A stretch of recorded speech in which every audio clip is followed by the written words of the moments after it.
దిల్సుఖ్ నగర్ లో వీధి కుక్క వీరంగా సృష్టించింది. బయట ఆడుకుంటున్న ముగ్గురు చిన్నారులపైకి ఒక్కసారిగా అక్కడ ఉన్న కుక్కలు ఎగబడ్డాయి. భయపడి ఇద్దరు పిల్లలు ఇంట్లోకి పారిపోగా పరిగెత్తే సమయంలో మరో బాలుడు కింద పడిపోయాడు. దీంతో ఆ బాలుడిపై పడి కరిచేసి పారిపోయింది. కుక్క అరవటంతో నొప్పికి బాలుడు అల్లాడిపోయాడు. ఇక కింద పడి గిలిగిలా కొట్టుకున్నాడు. వెంటనే ఇంట్లో వాళ్ళు రావడంతో కుక్క పారిపోయింది. వీధి కుక్క దాడి దృశ్యాలు అక్కడ సీసీ కెమెరాల్లో రికార్డయ్యాయి. బాలుడికి మాత్రం తీవ్ర గాయాలయ్యాయి.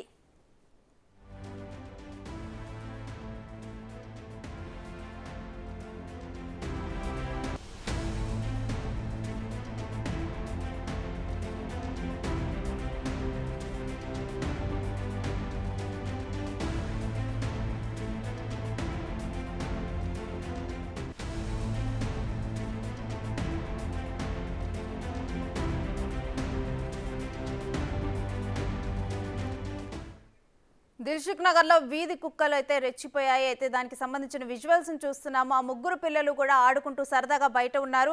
ఇక అదే టైంలో కూడా అటు నుంచి వీధి కుక్కలు రెండు కూడా తరుముకుంటూ వచ్చాయి. ఇక ఈ పిల్లల్ని చూసిన వెంటనే ఒక కుక్క వారి వెంట రావటం జరిగింది. ఇక వచ్చిన తర్వాత వారిలో చిన్న బాలుడు అక్కడే పడిపోవడం జరిగింది. ఇక వెంటనే కూడా ఆ కుక్క కరవటానికి ప్రయత్నించింది. అయితే ఆ కుక్క ఆ బాలుడి మీద ఘాట్లు కూడా పెట్టడం జరిగింది. ఇంకా ఒక్కసారిగా కూడా నెప్పికి ఆ పిల్లవాడు అరవటం జరిగింది. వెంటనే కూడా ఇంట్లో వాళ్ళు బయటకు వచ్చారు. ఇక కుక్క అక్కడ నుంచి పారిపోవటం అనేది జరిగింది. జనరల్గా కూడా ఎండాకాలంలోనైతే ఇటువంటి సంఘటనలు ఎక్కువగా చోటు చేసుకుంటూ ఉంటాయి. ఈ వీధి కుక్కల బెడద అనేది ఎప్పటి నుంచో కూడా ఇటు హైదరాబాదే కాదు అనేక ప్రాంతాల్లో కూడా ఎక్కువగా ఉంటుంది. వీటికి సంబంధించి కూడా అధికారులు చర్యలు తీసుకోవాలని ఎప్పటి నుంచో కూడా ప్రజలు కోరుతున్నారు.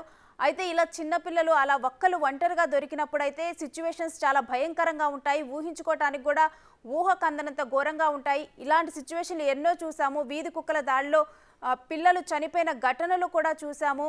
వీటి మీద అధికారులు చర్యలు తీసుకోవాలని చెప్పేసి అక్కడ ఉన్న పేరెంట్స్ అదేవిధంగా చాలామంది కూడా ఇటు రిక్వెస్ట్లు పంపడం జరుగుతుంది. జీహెచ్ఎంసీ అధికారులు వీరందరూ కూడా ఈ వీధి కుక్కల విషయంలో చర్యలు తీసుకోవాలని చెప్పేసి